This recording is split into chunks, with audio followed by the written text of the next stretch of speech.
Hello students, welcome once again to the world of physics. Hope you all are doing great at your home. Start करते हैं आज का session. हमने last session के अंदर discuss किया था electric field due to electric dipole. Electric dipole introduce कराया था. इलेक्ट्रिक डायपोल के लिए हमने डेफिनेशन, उसकी डायपोल मोमेंट की डेफिनेशन, डायपोल मोमेंट का सिग्निफिकेंस और इलेक्ट्रिक फील्ड करना स्टार्ट कर दिया था. ये हेडिंग लग चुकी थी. ये इसका थर्ड पार्ट अपने आज कर रहे हैं. इट मीन्स फर्स्ट और सेकंड पार्ट हमने लास्ट वीडियो के अंदर खत्म कर लिया था. और वो दोनों पार्ट थे कौन से कि एक डायपोल की वजह से उसके एक्सिस पे कितना फील्ड होता है और उसके इक्वेटोरियल पोजीशन यानी कि परपेंडिकुलर बाइसेक्टर पे कितना फील्ड होता है ना.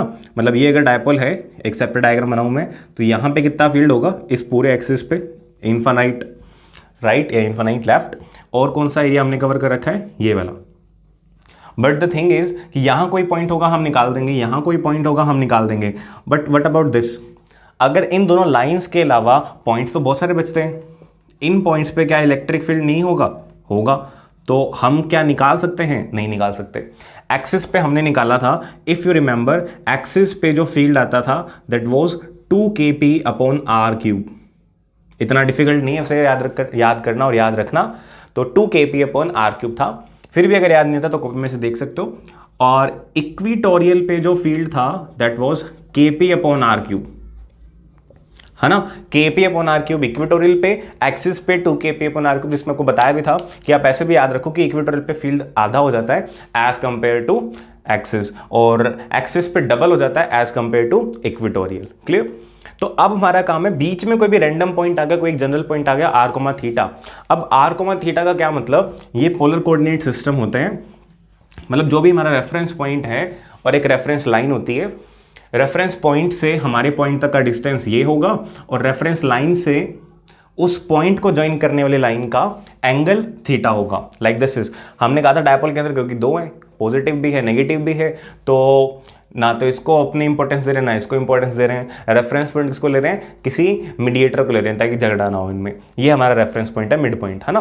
तो हमने यहाँ से यहाँ तक का डिस्टेंस जो है उसको आर के दिया, और ये जो एंगल है, this angle anti clockwise direction वाला, ये होता है थीटा. क्लियर. हेंस इसके कोऑर्डिनेट बन गए r, थीटा. ठीक है. अब हमें यहां पे इलेक्ट्रिक फील्ड निकालना है. हमने जैसे एक्सियल में किया था, फिर इक्वेटोरियल में किया था, अब एट जनरल पॉइंट कर रहे हैं. वहां पे कुछ एक्सप्रेशन आया, यहां पे कुछ एक्सप्रेशन आएगा. क्लियर. अब इस पॉइंट की इंपॉर्टेंस क्या है वो हमें पता लगी कि जो कुछ हमारे पॉइंट छूट गए वो इससे कवर हो जाएंगे. और दूसरी चीज ये है कि अगर आपने ये वाला पॉइंट कर लिया ना, तो आपको फर्स्ट पॉइंट करने की भी जरूरत नहीं है, सेकंड करने की भी जरूरत नहीं है. इसके स्पेशल केसेस के अंदर फर्स्ट भी आ जाएगा और सेकंड भी आ जाएगा. ठीक है. अब आप देखो कि इसको करते कैसे हैं. इसके लिए एक छोटी सी बात की जरूरत पड़ेगी मुझे, कि किसी भी इलेक्ट्रिक डायपोल की वजह से उसके आसपास इलेक्ट्रिक फील्ड बन रहा है, तो उसके अंदर मेन कौन सी क्वांटिटी है जो फील्ड क्रिएट कर रही है. मैं अपने क्वेश्चन को, अपनी वर्डिंग को थोड़ी क्लियर करता हूँ. लाइक एक चार्ज है, सिंपल. अब इस चार्ज के आसपास इलेक्ट्रिक फील्ड क्रिएट होता है. आंसर इज सिंपल, यस कि होता है. और कितना इलेक्ट्रिक फील्ड होता है इसके आसपास? k/r². फील्ड के अंदर हमने ये बात पहले भी करी है. तीन ही तो चीज़ें आती है. एक तो मीडियम का रोल है. मीडियम हम मान लेते हैं कि हम हमेशा वैक्यूम की बात करने वाले हैं, तो मीडियम का रोल गया, k हमेशा कांस्टेंट रह गया.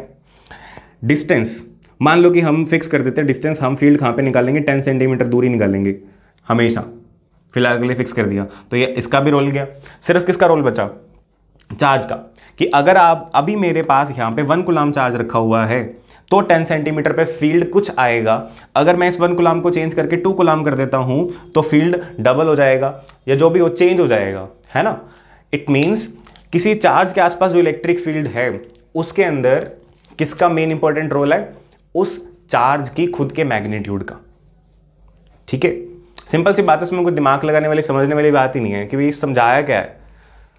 तो सिंपल सी बात थी. बट अगर आप देखो इलेक्ट्रिक डायपोल, तो डायपोल के अंदर ना कौन सी क्वांटिटी इंपॉर्टेंस रखती है? तो वो है आपका डायपोल मोमेंट, क्योंकि यहां पे चार्ज भी है, चार्ज के बीच के डिस्टेंस है, ये भी इंपॉर्टेंट है. तो इसी तरह से इनका जो कॉम्बिनेशन है, एक यूनिक कॉम्बिनेशन बनता है ना, QD, जिसको अपन क्या बुलाते हैं? P बुलाते हैं. P माने डायपोल मोमेंट. इस पर डिपेंड करता है इलेक्ट्रिक फील्ड. और मेरी बात मानने की जरूरत नहीं है, डायरेक्टली आपने देखा है ना, kp/r³ या 2kp/r³, 2 तो नंबर है, छोड़ दो, क्या बचा kp/r³। के हमने कहा मीडियम कांस्टेंट है, डिस्टेंस अगर फिक्स हो तो कौन सी चीज अफेक्ट कर रही है, p। ये बहुत इंपॉर्टेंट बात पता लग रही है आपको, ये छोटे छोटे बारीक बारीक कंसेप्ट्स हैं, इसको पकड़ो, बहुत आसान हो जाएगा समझना कि किसी इलेक्ट्रिक फील्ड में किसी चार्ज के आसपास वाला इलेक्ट्रिक फील्ड कौन होल्ड करता है, चार्ज का मैग्नीट्यूड। और किसी डायपोल के आसपास वाला इलेक्ट्रिक फील्ड कौन होल्ड करता है, क्या उस चार्ज का मैग्नीट्यूड, नहीं, उस चार्ज का मैग्नीट्यूड इनटू उन चार्जेस के बीच का डिस्टेंस। ये जो एक क्वांटिटी बनी, ये यूनिक क्वांटिटी बनी, ये यूनिक क्वांटिटी ही होल्ड करती है, ठीक है। और इस टाइम आपको इलेक्ट्रिक डायपोल मोमेंट की बहुत ज्यादा इंपॉर्टेंस भी समझ में आएगी। क्लियर? तो ठीक है, आई होप कि अब तक समझ में आ गया होगा। तो अब अपन देखते हैं कि वैसे अच्छा यहां पे अगर इलेक्ट्रिक डायपोल मोमेंट की डायरेक्शन बनाएं तो किस तरफ होगी। हमने बात करी थी लास्ट वीडियो में, हमने कहा था कि वो नेगेटिव से पॉजिटिव की तरफ होती है, मतलब कि इस डायरेक्शन के अंदर हमारे पास क्या होगा, हमारा डायपोल मोमेंट p वेक्टर। इसी की वजह से यही है वो जिसकी वजह से इलेक्ट्रिक फील्ड बनता है। अगर ये ना हो तो इलेक्ट्रिक फील्ड ही बनने वाला नहीं है। तो एक अलग टेक्निक चलते हैं अपने एक्सियल वाले में, इक्वेटोरियल में जो किया था उससे बिल्कुल अलग, वो वाला काम नहीं करना, कुछ नया करते हैं। देखो इस p को, मेरे पास एक ये लाइन दिख रही है, अगर मैं रिजॉल्व कर लूँ, समझो ये p इस तरह से दिख रहा है, एक लाइन ऐसे दिख रही है थीटा एंगल पे, और एक इस लाइन के परपेंडिकुलर अगर एक लाइन बना लूँ मैं, तो क्या इस p को रिजॉल्व कर लूँगा, मैं रिजॉल्व कर सकता हूँ आसानी से। ये एंगल इन दोनों के बीच में 90 है, इसके और इसके बीच में। अगर ये p है तो आपको पता है रिजॉल्व कैसे करते हैं, ये हो जाएगा p cos of theta, theta के साथ वाला cos ऑफ थीटा, ऑपोजिट वाला sin ऑफ थीटा। कैसे रिजॉल्व कर सकते हैं, बिल्कुल कर सकते हैं। तो अपने रिजॉल्व कर देते हैं दो कंपोनेंट p के, तो एक कंपोनेंट हो गया p cos ऑफ थीटा, और एक ये वाला कंपोनेंट हो गया p sin ऑफ थीटा। बस अगर कहीं पे इस टॉपिक में समझने वाली कोई बात है तो वो यही है कि भाई ये क्या कर दिया, p को क्यों लिया, p को रिजॉल्व क्यों किया। तो मैंने आपको p की इंपॉर्टेंस बता दी कि जो भी इलेक्ट्रिक फील्ड बन रहा है जस्ट बिकॉज ऑफ p बन रहा है, p जीरो कर दो तुम, इलेक्ट्रिक फील्ड जीरो ना हो तो बताना। तो आपने p को रिजॉल्व कर दिया, एक इस तरफ और एक इस तरफ। अब आप देखो यहां पे ये जो तीसरी पिक्चर आई है ना, नई पिक्चर आई है, एक रिलीज करी थी अपने वहां पे एक्सियल वाली, दूसरी करी थी इक्वेटोरियल वाली, तीसरी आई जनरल वाली। इस तीसरी पिक्चर में एक्चुअली कुछ भी नहीं है, ये पहली दो पिक्चर का फ्यूजन बन गया। इस डायपोल मोमेंट के कंपोनेंट को देखो, ये कैसा केस लग रहा है आपको। इस डायपोल मोमेंट को अगर अपन देखते हैं तो ये एक्सियल वाला सा केस बन गया, क्योंकि जिस डायरेक्शन में डायपोल मोमेंट है उसी डायरेक्शन के अंदर पॉइंट है। एक्सियल वाले में क्या था, एक्सियल वाले के अंदर क्या होता था कि ये माइनस क्यू, ये प्लस क्यू, और इस तरफ डायपोल मोमेंट था, और यही तो हमने कहा था एक्सियल का मतलब यही है, ऑपोजिट या इन द सेम डायरेक्शन, इसकी बात नहीं कर रहे, सेम लाइन में थे सारे पॉइंट। इक्वेटोरियल में क्या था, जिस तरफ डायपोल मोमेंट है उससे परपेंडिकुलर डायरेक्शन में सारे पॉइंट्स थे। आप आराम से ध्यान से समझो, ये सबसे सुपर इजी तरीका है इसको करने का, सुपर इजी, ठीक है। बस इसमें थोड़ी सी समझ लग रही है, और वो समझ सिर्फ अभी डिस्कस करनी है। जब अपने इसको लिखना स्टार्ट करेंगे ना, डिस्कस करेंगे कि एग्जाम में कैसे लिख कर के आना है, कॉपी में कैसे लिखना है, तब अपने को इतना सारा काम नहीं लिखना वहां पे, जस्ट मतलब हाफ या एक पेज से कम में काम हो जाएगा। जस्ट इस डायग्राम की देर है, समझो। P की इंपॉर्टेंस पता चली, P को ओपन ने रिजॉल्व कर लिया, P cos theta, P sin theta. अब इसको देखें, मेनली दिमाग में आपको क्या बिठाना है कि डायपोल मोमेंट जो है वो डायपोल की वजह से था, मेन हमारा इस पे कंसर्न था, ये जो लाल लाल कलर का रंग है ना, पार्ट डायपोल की वजह से। अब इस डायपोल का सारा क्रेडिट किसके पास है, P के पास। अब इस P का क्रेडिट किसके पास है, इस cos थीटे के पास और इस sin थीटे के पास। क्लियर? तो अब जो P cos थीटा है ना हमारे पास, इसके अकॉर्डिंग देखो अब, तो ये वाला फील्ड इसकी वजह से भी एक फील्ड होगा और एक इसकी वजह से फील्ड होगा। इसकी वजह से भी कुछ फील्ड क्रिएट होगा, इसकी वजह से भी कुछ फील्ड क्रिएट होगा, और इसको सपोज कह देते हैं, इसकी वजह से जो फील्ड क्रिएट होगा उसको कह दिया E1, और इसकी वजह से जो फील्ड क्रिएट होगा उसको कह देंगे E2। क्लियर? अब ये जो E1 फील्ड क्रिएट होगा ये एक्सियल टाइप का होगा। क्यों? क्योंकि जिस डायरेक्शन में डायपोल मोमेंट है पॉइंट भी उसी डायरेक्शन में है। अच्छा, अगर ये बात समझ में आ गई तो इट मीन्स सेकंड बात ऑटोमेटिकली आपको पता चल रही है कि मैं क्या कहने वाला हूं। इस डायपोल मोमेंट की वजह से यहां पे जो फील्ड क्रिएट होगा वो कौन से टाइप का होगा? इक्वेटोरियल, क्योंकि डायपोल मोमेंट ऐसे है इस लाइन में और पॉइंट कहां है? इससे परपेंडिकुलर। ये एंगल 90 है ना, तभी तो आप स्प्लिट कर पा रहे हो इसको। समझे? अब बात करते हैं कि हमें लिखना क्या है। तो पहले तो आपको assumptions लिखनी पड़ेंगी। Late us consider an electric dipole having charges -q and +q at a distance small d. Now consider any general point P, r, theta. Okay. Now we split the dipole moment along r and perpendicular to r in components P cos theta and P sin theta. Okay. और फिर आप लिखोगे now there will be two electric fields.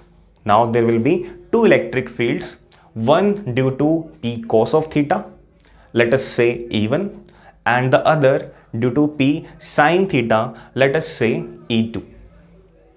तो ये सारी बातें आपको लिख कर के आनी है, हार्डली 2-1 मिनट लगेंगे तुम्हें, ये बात हमने लिख दी। फिर उसके बाद हम कहेंगे कि अब अपने एक एक करके बात स्टार्ट करते हैं। E1, इसकी बात स्टार्ट कर रहे हैं। E1 electric field will be of type of axial field because the point lies in the line of dipole moment. जो हमने हिंदी में कहा, डिस्कस करा, लैंग्वेज में, वही अपन को यहाँ पे लिख के आना है, क्योंकि जो लिख के आना है वो सच लिख के आना है बस। Therefore E1 must be equal to, अब एक्सियल वाले का तो रिजल्ट में पता ही है। एक्सियल वाले का क्या आता है? एक्सियल वाले में 2 आता है, आ गया। K आता है, आ गया। फिर क्या आता है? डायपोल मोमेंट आता है, P आ रहा था। अब यहाँ पे डायपोल मोमेंट पूरा तो है नहीं, कितना है? P cos ऑफ थीटा, तो यहाँ पे आ जाएगा P cos of theta upon में R Q। Let this be equation number 2। अब अपने बात किसकी करेंगे? E2 की, और उसमें क्या कहेंगे? उसमें ये कहेंगे कि E2 electric field E2 is of the type of equatorial electric field since point P lies on the perpendicular bisector. Okay, ये perpendicular to the dipole moment. अब उसका हमें फॉर्मूला आता है, क्या फर्क पड़ता है? सिर्फ इतना ही फर्क पड़ता है कि 2 नहीं आता, K आता है और डायपोल मोमेंट आता है। अब डायपोल मोमेंट क्या करें? P लिखें? नहीं। क्या P cos थीटा लिखें? नहीं। क्या लिखेंगे? P sin of theta. Second field create करने वाला कॉम्पोनेंट सिर्फ इतना ही है, upon R cube. This is equation number 2। ठीक है। अब एक इलेक्ट्रिक फील्ड इसकी वजह से, एक इसकी वजह से। आप ध्यान से देखोगे अगर तो आपको समझ भी आ जाएगा। ये पॉइंट P है, एक्सिस की वजह से अगर आपको वेक्टर नोटेशन याद है तो आपको याद होगा सेम डायरेक्शन में आता था ये, तो इसके आगे प्लस लगता था और इसके आगे माइनस लगता था। ठीक है, तो E1 की डायरेक्शन तो सेम ही होगी, ये डायरेक्शन होगी E1 की। ठीक है, और देखो इस तरफ इक्वेटोरियल वाला फील्ड इस तरफ है, माने कि यहां पे देखें तो इक्वेटोरियल वाला जो डायपोल मोमेंट है वो इस तरफ है, तो इसकी वजह से जो फील्ड बनेगा वो ऑपोजिट बनेगा। बहुत इंपॉर्टेंट केस कर रहे हैं अपने, और बहुत इजी अप्रोच से कर रहे हैं। तो E2 कहां बनेगा? यहां कहीं बनेगा। और अब जो देखो 2 फील्ड बन गए, तो 2 फील्ड तो हो नहीं सकते, इनका कोई एक क्या बनेगा? नेट फील्ड बनेगा। ये पॉइंट P हो गया सपोज, है ना। जो एक नेट फील्ड बनेगा, EP कह देते हैं जिसको अपने, वो इनके बीच में कहीं आएगा। और आपको पता है दो वेक्टर को जो अपने रिजॉल्व करते हैं उनका जो कंपोनेंट लेंगे अपने, तो वो कैसे आएगा? कंपोनेंट नहीं सॉरी, उनका जो रिजल्टेंट लेंगे वो कैसे आएगा? क्योंकि ये दोनों देखो 90 डिग्री पे होंगे, 90 डिग्री पे होंगे, तो आपको पता है रिजल्टेंट कैसे आता है? √A1A² + B² + 2AB cos of theta, इस तरह से निकालते हो आप। और क्योंकि यहाँ पे 90 है, तो जस्ट क्या बन जाएगा? A² + B²। जो मैं कह रहा हूँ आई थिंक वो बातें आपको समझ में आ रही हैं। Resultant is equal to a square plus b square, इस तरह से करके अपन निकाल लेंगे। क्यों? क्योंकि इनके बीच में एंगल कितना है 90। क्लियर? नहीं तो आप क्या लगाते थे 2ab कोस ऑफ थीटा भी लगाते थे, इस बार ये फैक्टर 0 बन जाएगा तो ये हट गया। इट मीन्स हम कहेंगे कि नाउ फ्रॉम डायग्राम, ठीक है, बस मतलब सारी बात डायग्राम में डाल दी कि डायग्राम के अकॉर्डिंग, क्योंकि डायग्राम में हमने काफी अच्छा समझा रखा है। From diagram net electric field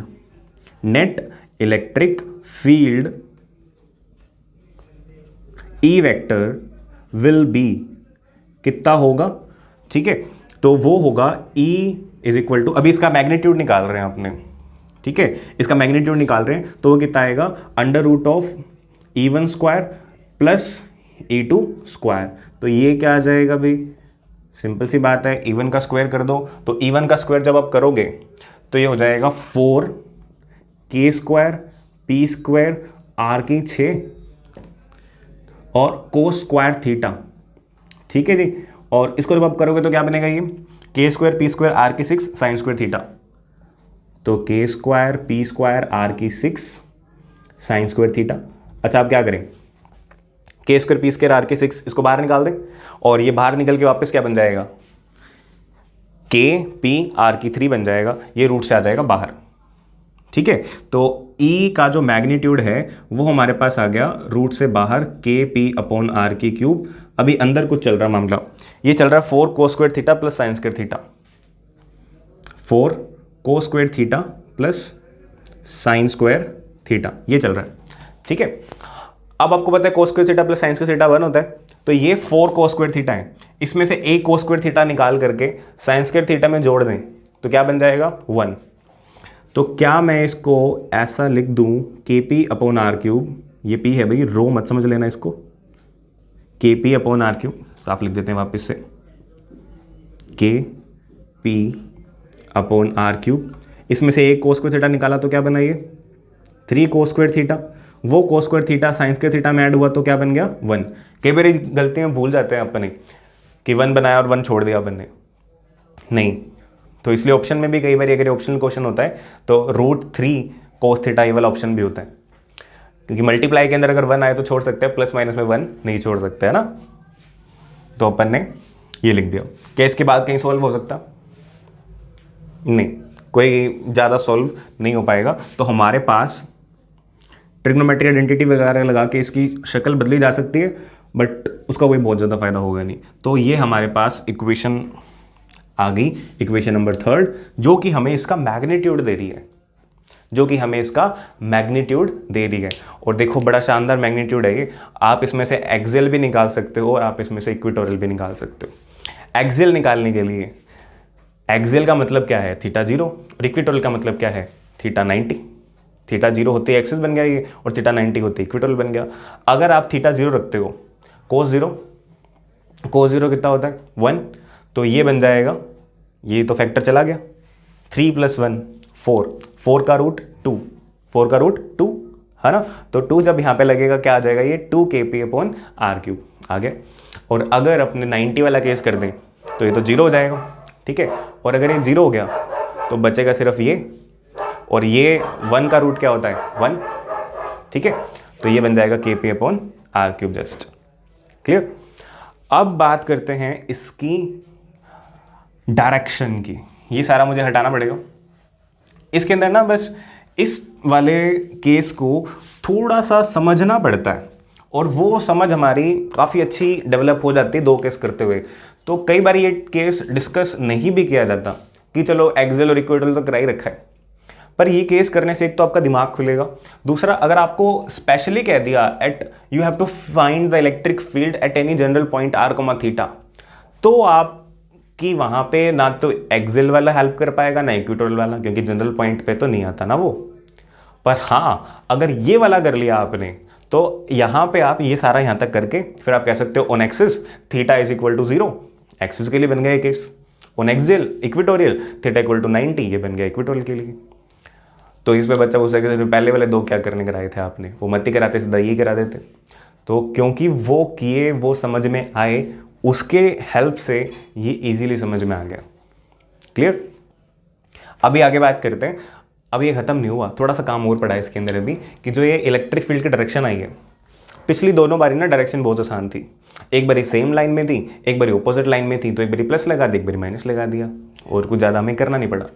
इस बार आप देखो कि डायपोल तो ये रहा, नेट तो ये है ना अभी भी, और ये ऐसे है। अभी ये इसके परपेंडिकुलर है या नहीं है, क्योंकि ये लाइन इस तरह से है ना, हमें नहीं पता कि ये लाइन इस पर परपेंडिकुलर है, इस पर कितने एंगल पे है, हमें नहीं पता, तो हमें ये पता करना पड़ेगा। हम क्या कहते हैं कि मान लेते हैं कि ये वाला जो आर के साथ, ये आर की लाइन है ना, आर के साथ इस नेट इलेक्ट्रिक फील्ड का एंगल है अल्फा। तो पहले अपन ये कह देते हैं कि let E vector makes angle alpha, makes angle alpha with respect to r, r के साथ एंगल अल्फा बनाता है। देन अब आप देखो उस डायग्राम को, अगर आप ध्यान से देखो, मैं ऐसे बना देता हूं इसको दोबारा से। यहां पे E1 वेक्टर है, एक E2 वेक्टर है ना, और बीच में उनका जो रिजल्टेंट है, प्रॉपर बनाए लेंथ, तो रिजल्टेंट ऐसे निकलता है अपना पैरेललोग्राम रूल से। ये हमारा क्या है, E वेक्टर है, और E1 और इसके बीच में जो एंगल है वो अल्फा है। वो डायग्राम ऐसे है, ये E1 अभी, इस डायग्राम को मैंने इस तरह से करके बना दिया। अब देखो ये अल्फा, अगर मैं tan ऑफ अल्फा निकालना चाहूं, tan ऑफ अल्फा क्या होता है, परपेंडिकुलर अपॉन बेस। इसके सामने वाला ये होगा परपेंडिकुलर, तो ये हाइट कहां से मिलेगी आपको, E2 के मैग्नीट्यूड से, अपॉन बेस ये हाइट किससे मिलेगी, E1 के मैग्नीट्यूड से। समझ रहे हो? तो ये बनेगा E2 अपॉन E1। तो ये डायग्राम आप साइड में बना सकते हो अपनी समझ के लिए। अगर आपको यहाँ से क्लियर नहीं होता तो हो जाता है, तो इसको बनाने की जरूरत नहीं है, क्योंकि मुझे हो गया, मैंने समझा दिया, तो मुझे जरूरत नहीं, मैं इसको हटा रहा हूँ। अब E2 अपॉन E1 करें, हमारे पास E2 अपॉन E1 था, हमने हटा दिया, बट अब याद करो E2 जो था वो इक्वेटोरियल वाला था, और E1 जो था वो एक्सियल वाला था, है ना। तो इक्वेटोरियल वाला क्या था, E2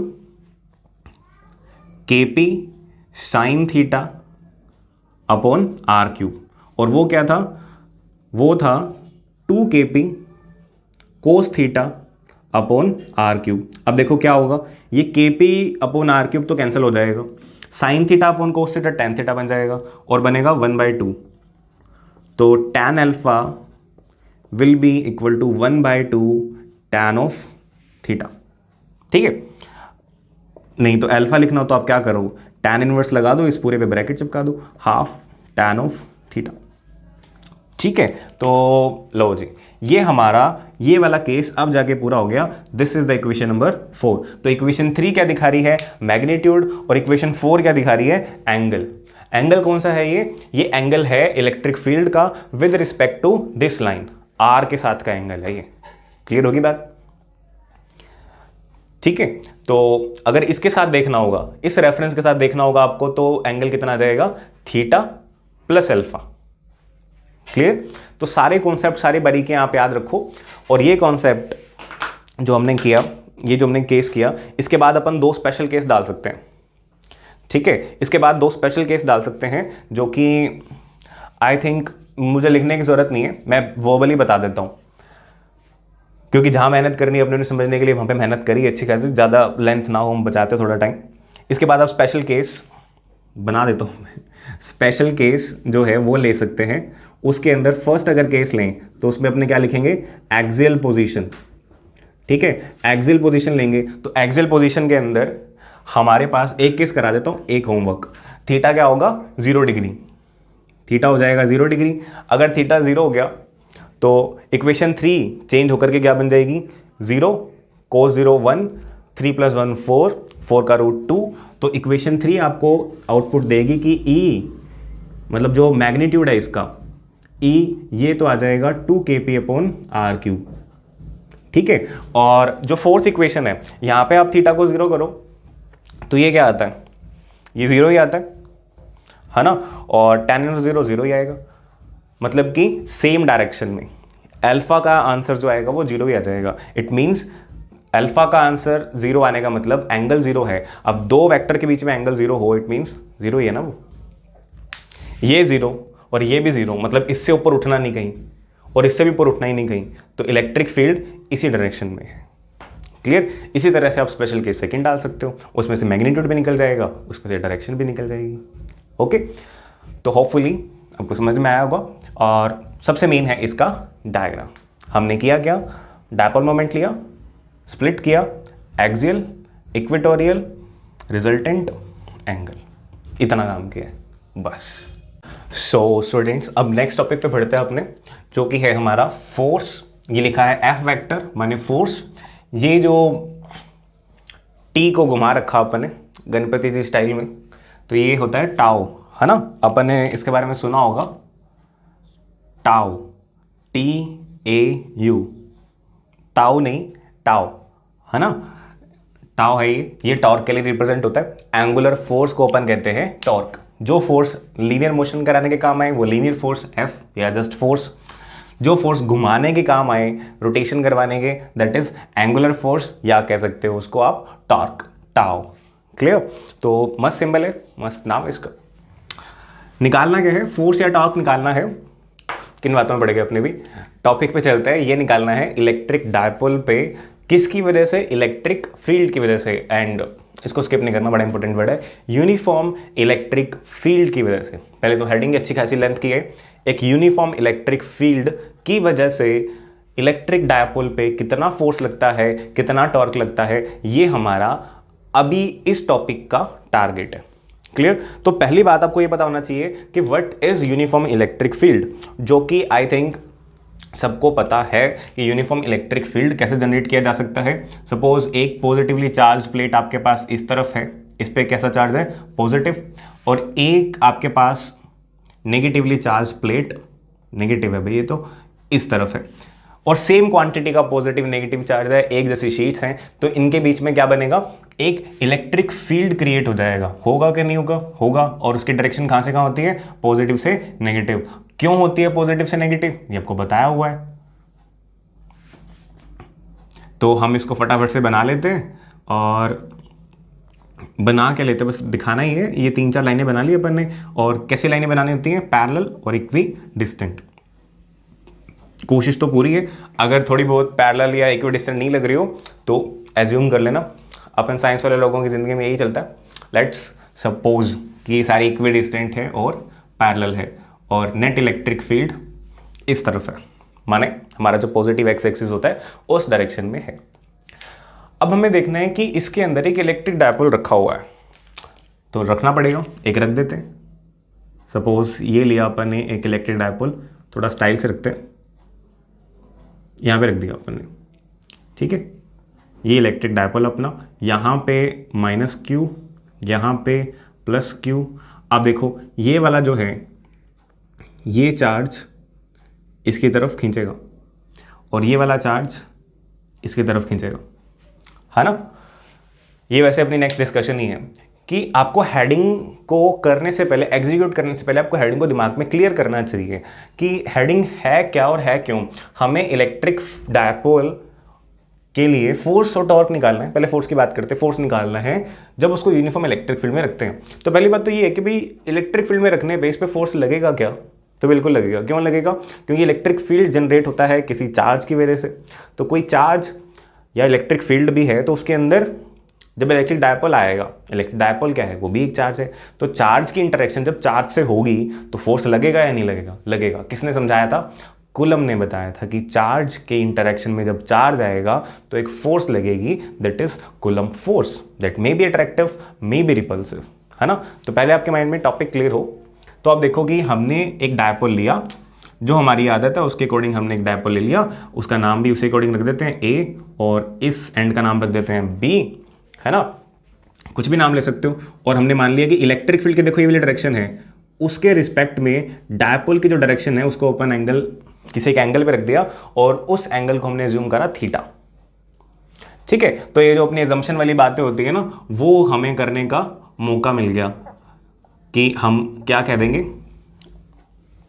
ऐसे आपको ये सांप सीने बना कर कहना है, आपको तो लिख के आना पड़ेगा कि let us consider a uniform electric field of magnitude E, है ना, and consider an electric dipole having charges -Q and +Q separated by a distance small d, placed in the field at an angle theta with respect to E vector. ये भी ई vector, ये सारी E vector की direction है ना, तो E vector के respect में थीटा एंगल पे रख दिया।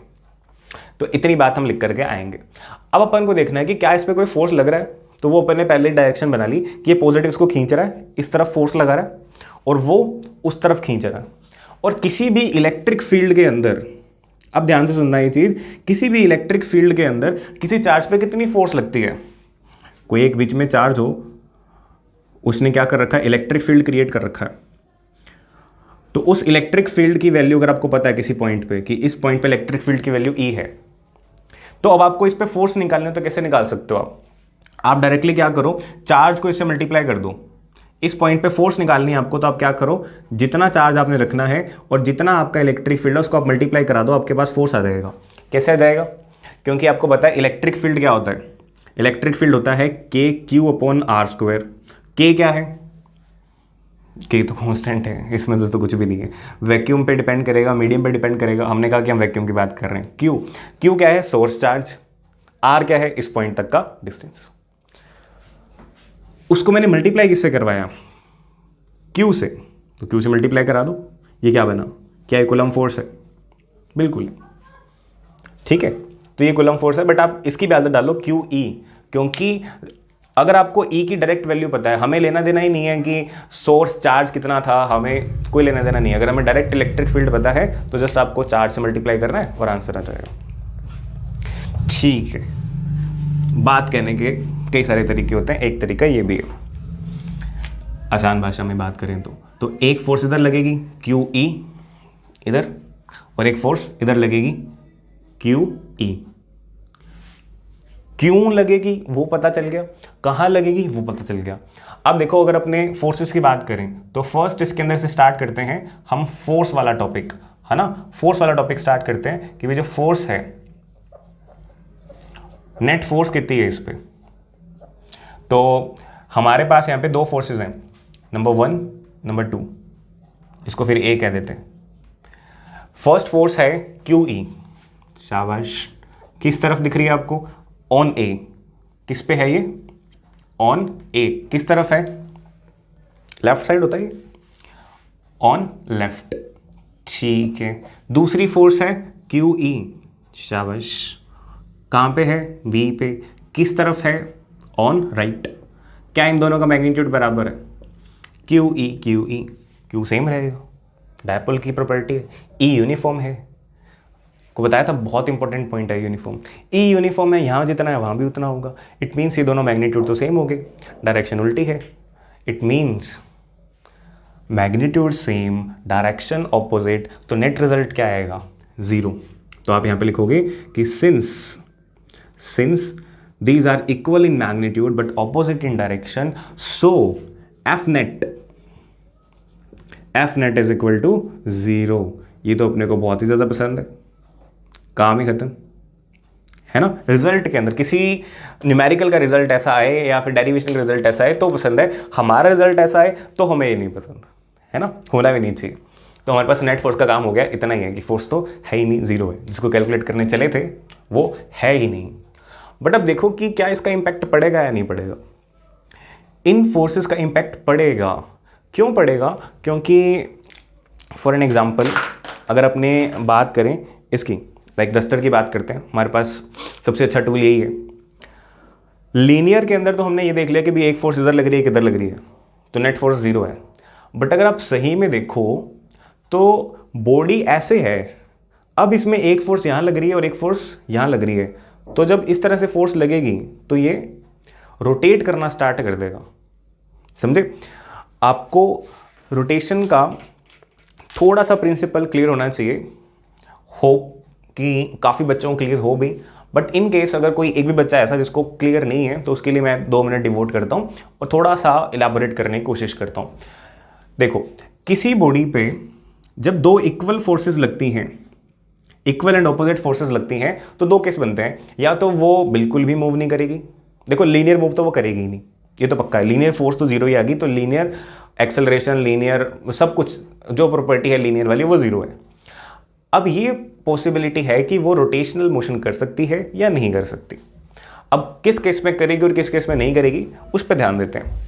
देखो, अगर ऐसा फोर्स लग रहा होता कि ये दो फोर्सेस ऐसे लग रहे होते, ऑपोजिट रखने हैं ना, तो ये जो हमारे पास डायपोल है या तो इस तरह से बाहर की तरफ दोनों लग रहे होते, या दोनों फोर्सेस ऐसे लग रहे होते अंदर की तरफ, डायरेक्शन ऑपोजिट रखनी है। माने कोई इस डस्टर को दोनों तरफ से खींच रहा है, ठीक है, तुम्हें शायद फोर्स नहीं दिख रही पर मैं लगा रहा हूँ, विश्वास करो, बट ये डस्टर मूव नहीं कर रहा क्योंकि ये इक्विलिब्रियम में आ गया, हमने पढ़ा है ना, तो ये लीनियर इक्विलिब्रियम आ गया। अगर इसको दोनों तरफ से पुश किया जाए, एक तरफ से पुश किया जाए आगे चला जाएगा, इधर से तो इधर चला जाएगा, दोनों तरफ से पुश किया जाए तो यही रहेगा, ठीक है। माने लीनियर मोशन भी नहीं है, रोटेशनल मोशन भी नहीं है। पर अगर क्या करें, एक फोर्स ऐसे लगाते हैं नीचे से ऊपर और एक फोर्स लगाएं ऊपर से नीचे, ठीक है। अब मैं लगा नहीं पाऊंगा, शायद ट्राई करके देखते हैं। अगर ऐसा करें तो मुझे एक ये पॉइंट पकड़ के रखना पड़ रहा है, बट आप ये देखो कि अगर मान लो कि ये थंब नहीं है, ठीक है, तो अगर इसको ये फोर्स ऊपर लगाएं तो ये फोर्स इसके फोर्स को काउंटर नहीं कर रही ना, बल्कि ये एक दूसरे को सपोर्ट ही कर रही हैं। ये ऊपर जाना चाह रही है, नीचे जाना चाह रही है, और मिलके ये क्या कराना चाह रहे हैं, रोटेशन ही कराना चाह रहे हैं। तो इसको कैसे समझा जाता है अच्छे वर्ड्स में, हम ये कहते हैं कि यहाँ पे ये वाली जो एक फोर्स है ये किस लाइन में लग रही है, इसी लाइन में लग रही है, और ये वाली फोर्स भी इसी लाइन में लग रही है। यहाँ पे भी आप देखो दोनों फोर्स की लाइन ऑफ एक्शन सेम है, इसको बोलते हैं लाइन ऑफ एक्शन। ये फोर्स इसी लाइन में काम कर रही है, ये वाली फोर्स भी इसी लाइन के अंदर ही काम कर रही है, ये फोर्स भी इसी लाइन में काम कर रही है, ये फोर्स भी इसी लाइन में काम कर रही है।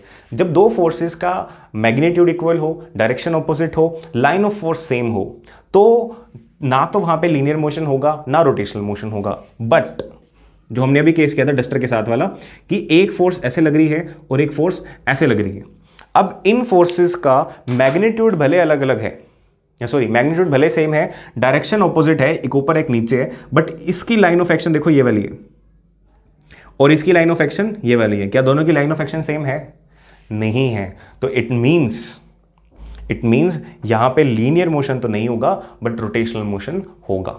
तो क्या सीखा अभी ये छोटे से सेशन से? ये सीखा कि अगर दो इक्वल एंड ऑपोजिट फोर्सेस लग रही हैं, then we have to check the line of action. If the line of action is same, then there will be no rotational motion as well. But if the line of action is different for the different forces, there will be no linear motion, but there will be a rotational motion.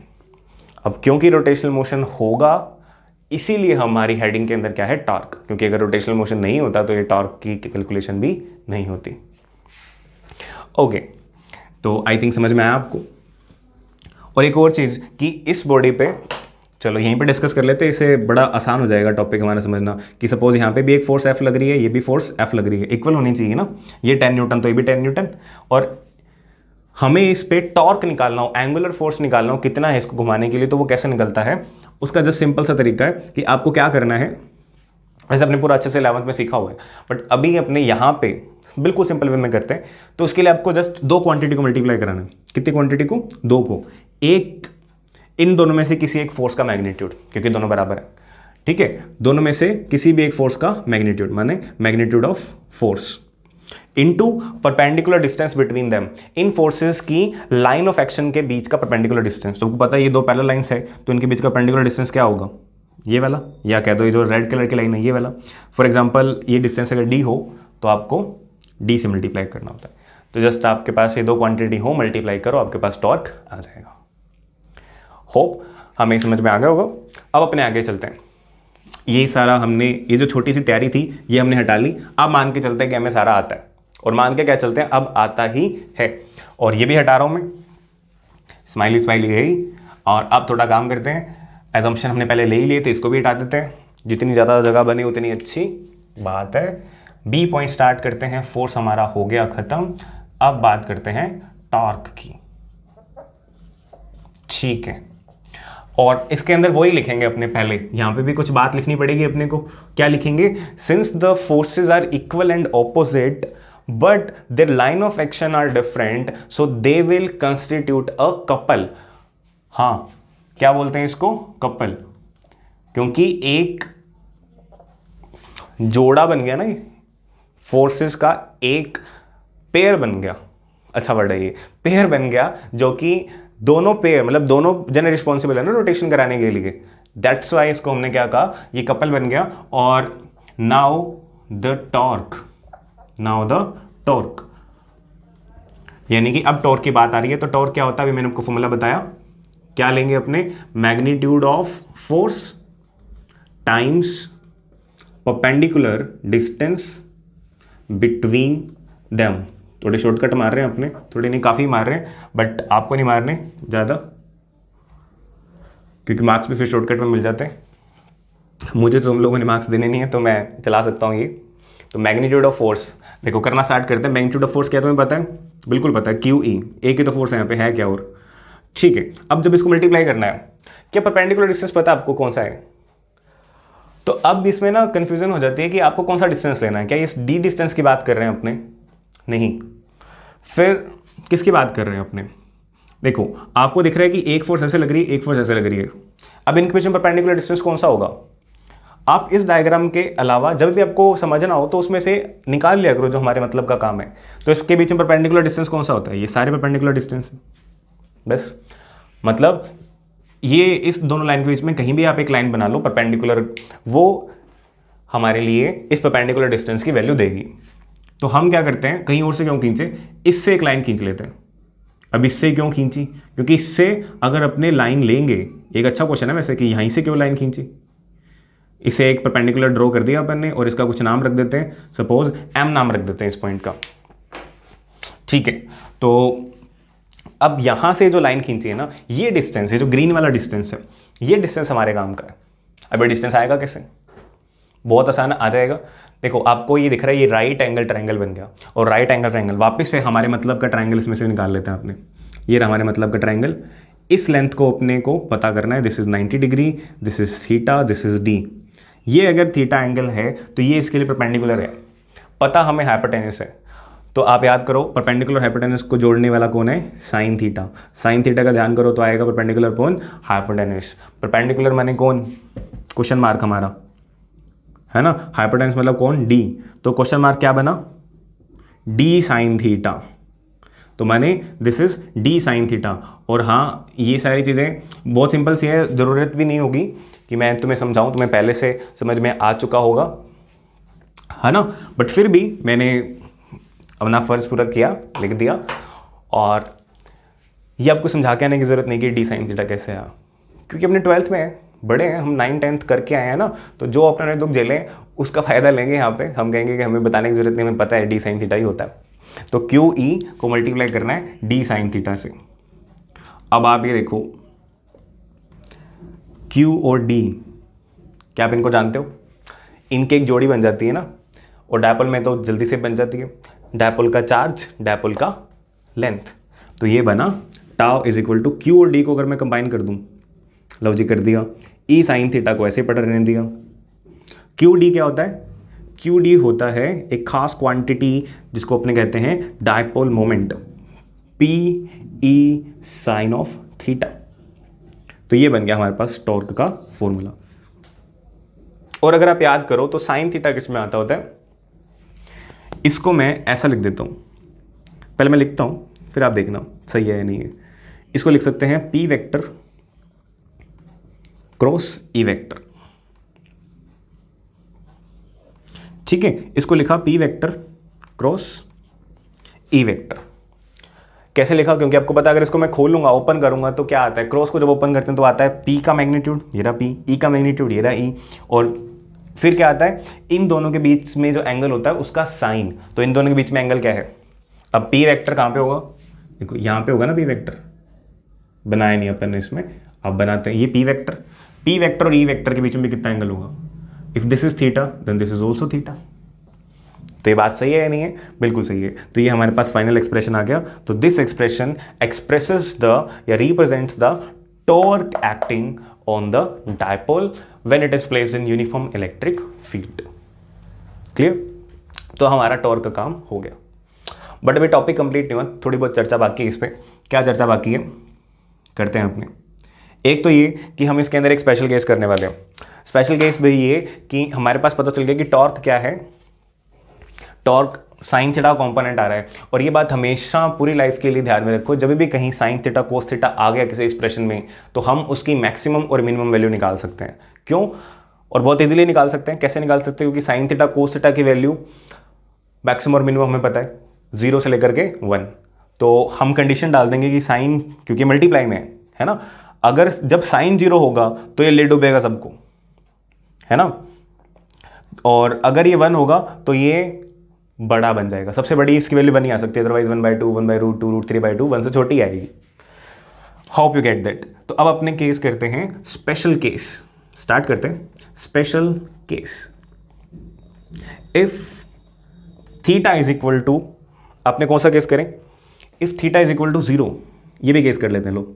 अगर theta 0 हुआ तो इसका मतलब क्या होगा? Sine theta 0 हो गया, और अगर साइन थीटा 0 हो गया, 0 तो पसंद है आपने को ना, 0 अगर पसंद है, 0 हो गया तो ये टॉर्क क्या आ जाएगा? ये टॉर्क हो जाएगा, ये भी 0 हो जाएगा। माने आप समझ के देखो इस चीज़ को, ये अगर ऐसे ही रखा हुआ हो तो ये घूमेगा नहीं, इस पे अब टॉर्क भी 0 हो गया, क्योंकि दोनों तरफ से बराबर अट्रैक्शन मिल रहा होगा। ठीक है, ये भी इतना ही खींच रहा है, ये भी उतना ही खींच रहा है, और उसी लाइन में पड़ा ही। तो इसलिए अब ये वो वाला केस बन जाएगा कि when there are equal and opposite forces and also the line of action is also same. ठीक है, ये केस वैसे बहुत ज़्यादा काम का नहीं था, तो ये हमारा केस नंबर 1 था।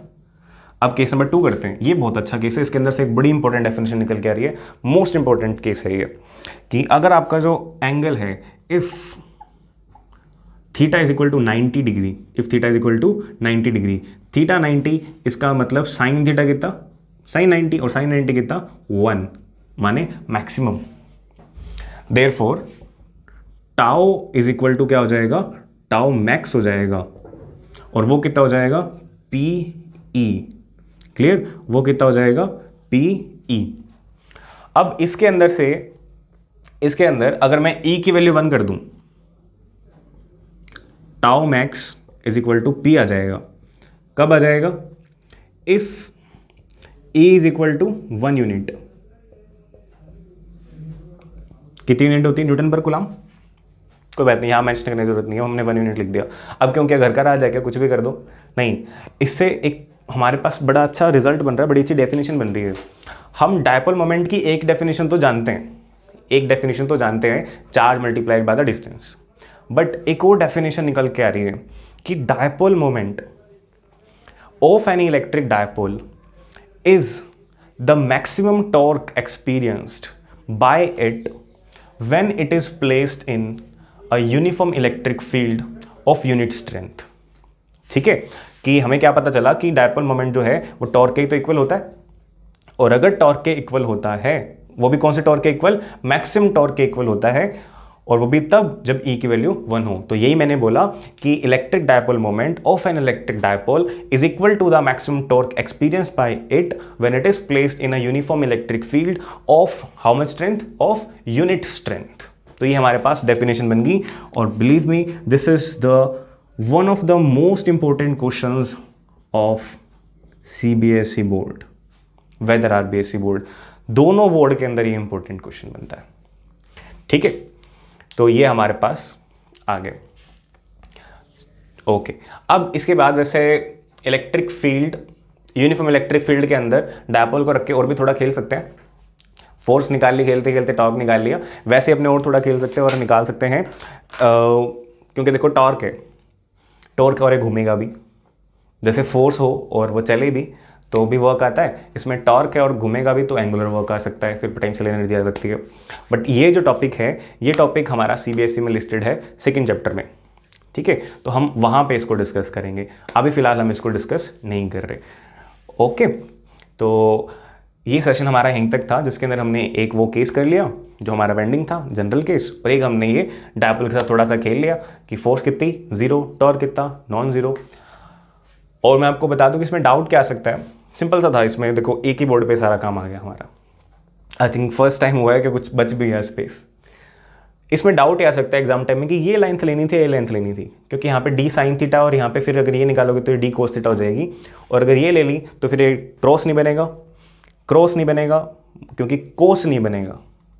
नाइस, और फिर ये दोनों केस उल्टे हो जाएंगे।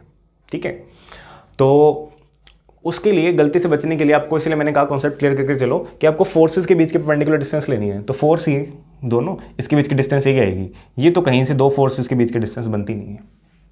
क्लियर? तो कॉन्सेप्ट क्लियर है तो आपकी गलती नहीं हो सकती। तो finally this is the torque, force, distance multiply किया, वेक्टर में आ गया।